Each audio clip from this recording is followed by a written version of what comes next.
Kakain na po kami. Ayan, magandang hapon sa inyo mga kadada and friends, mga tito at mga tita. Ayan po si Beauty, si Orange Boy, si Puti at saka si Mami Cutie. Out na po si Dada ngayon.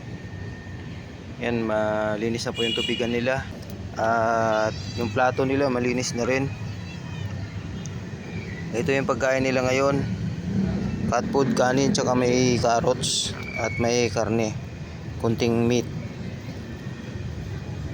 Tikim ka, Orange Boy, lagi ka na lang tumitikim sa pagkain Orange Boy.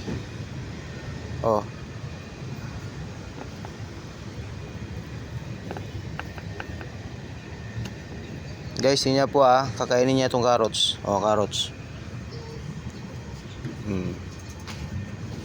Galing naman Orange Boy yan. Kainin niya yung carrots. Ayaw mo? Ayaw niya. Durugin ko pa raw. Pero kumakain ng gulay yan si Orange Boy. Kaya lang, anuin ko lang Orange Boy, matigas Tigas yung carrots. Kaya siguro hindi niya nanguya.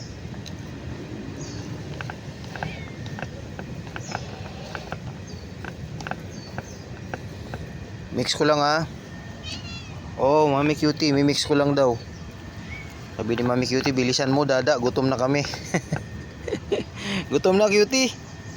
Mami Cutie. Gutom na raw siya. Wait lang. Ready na lang ni Dada to, konti na lang. Dali na. Dito tayo magsimula sa dulo. Kasi pag si Orange Boy ang unahin natin guys, hindi rin niya kakainin, naagawan din siya. So kailangan panghuli natin si Orange Boy. Yan. Dito. Puti. Dito ka Beauty. Uy, kinuha ni Beauty. Sige, diyan ka na Beauty. Puti. Orange Boy. Paborito mo may gulay.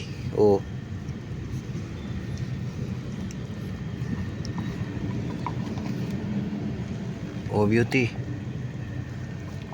Bigyan natin ng gulay si Beauty.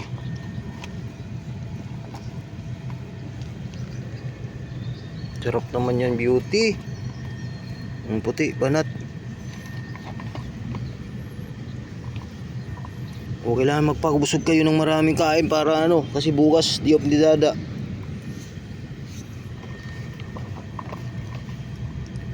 Pabusog kayo. Ito may gulay natin kay Beauty, ang gulay. Malakas kumain na si Beauty niyan. Carrots. Bilis. Mami Cutie. Mami Cutie, ayaw mo pala mag-diet. Mga kadada. Inaano nyo kanina, ayaw doon niya mag-diet. Mami Cutie. Bawal daw sa kanya yung diet. Galing talaga Mami Cutie ko na yan. Ayan po, sa mga bago nating followers, si Mami Cutie po ay kapon na. Nakatatlong batch po siya na panganak. Yung unang panganak niya namatay lahat. Then yung pangalawa, ito po ang pangalawang batch, si Beauty, yung anak niya. Dalawa po yan, namatay yung kapatid niya. So si Beauty lang yung nag-survive. At si Beauty po ay bulag. 3 beses po na-operahan yung mata niyan. Kasi nga na-infection. So yung pangatlong opera, yun successful na. Sarado na po yung mata niya. Then yung pangatlong batch yung anak, sa pangatlong batch po si Baby Jessie, anak din po ni Mami Cutie, yung nasa bahay. Bulag din po yun. Kasi na-infection din ulit yung mata niya. Kaya nag-decide na kami mga kadada and friends na ipakapon na si Mami Cutie kasi nga laging nabubulag yung mga anak niya. So ito, kapon na siya guys. So yun, si Beauty ay kapon na din yan. Tanggal na rin po yung mattress niyan. Si Puti, sa mga hindi pa po nakakaalam, si Puti po ay mami ni Durayday. Yung anak po niya nasa bahay na si Durayday. At yun nga po, may mga anak si Puti. Parang 4 yata, namatay yung 3. Sayang, meron tayong baby Dexter sana doon, hindi lang nabuhay. Ang nakasurvive lang po ay si Durayday. So nandun po sa bahay, manang-mana sa nanay niya. Yung nanay niya maldita yan, si Puti. Nagmana sa kanya yung anak niya. Pero napaka cute. Napaka harot si Durayday. Yun po yung baby niya. Then si Orange Boy, ayan po, kapon na din po si Orange Boy. Yan, thank you po sa inyo lahat mga kadada and friends, dahil yun nga, na gawa natin yung plano natin kahit is pa isa-isa sa kanila makapon. At yun nga, sa vet clinic natin sila napakapon, dahil wala na po talaga akong time na pumunta sa Mandaluyong, sa napakalayo din. Kaya iniipunan talaga natin ng fund para sa kanila. At yun nga po, si Blue sa bahay, kapon na din po yun si Blue. Dito galing si Blue, yung bato na to. Dito nakapatong si Blue dati, kasi dyan, yan, masukal yan dyan, panay iyak. Tapos nung siguro mga ilang araw na siya dyan, pumasok dito. At napansin ko na dito na siya pumatong si Blue. Yun po yung story ni Blue po natin. Kaya makikita nyo po si Blue ngayon, napakagaling niya. Nagmamasahe kay Dada at saka napakalambing. Ayan, yun po yung story nila. Then yun nga po, kung sa mga hindi pa po nakakita kay Kuya Dexter, guys, grabing alaala ni Dexter na iniwan sa amin. Kasi yun po yung pinaka-alpha dito na pusa. Kaya lang hindi nag-survive. Kasi grabe na, lumala na yung sakit ni Kuya Dexter. 6 po sila nandito.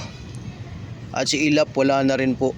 Yung babae natin na pusa na tricolor din, wala na rin siya mula nung na-vaccine siya.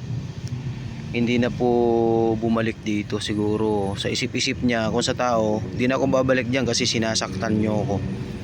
Pero para sa kanya yun, kasi ang pinahome service ko sila, dito ko sila pinabaksin dati. At pina-anti-rabies. Opo, pinackage ko na po silang 6, anti-rabies at vaccine, yung feline vaccine 4-in-1. At yun po, sa ngayon, thankful po ako dahil nakikita natin na ayun, kumakain, malusog sila at binavitamins natin. At yun nga po, nagpapasalamat ako sa suporta po ninyo sa mga kadada and friends Luzon, Visayas and Mindanao, lalong lalo na po nasa abroad na mga kadada and friends natin. So yun, bago ko uwi mamaya, baka siguro antayin ko yung aso or para safe. Tsaka eto, pagkatapos silang kumain, hugasan ko yung plato nila. Kasi nga ayaw ko din na madumi yung tawag nila, pagkainan nila kailangan malinis lagi. At kasi mahirap pag hindi mo linisan, lalangawin to yung plato nila. So makakaroon ng mga maraming bakterya. So yun po, salamat sa inyo lahat mga kadada and friends sa mga sumuporta sa amin.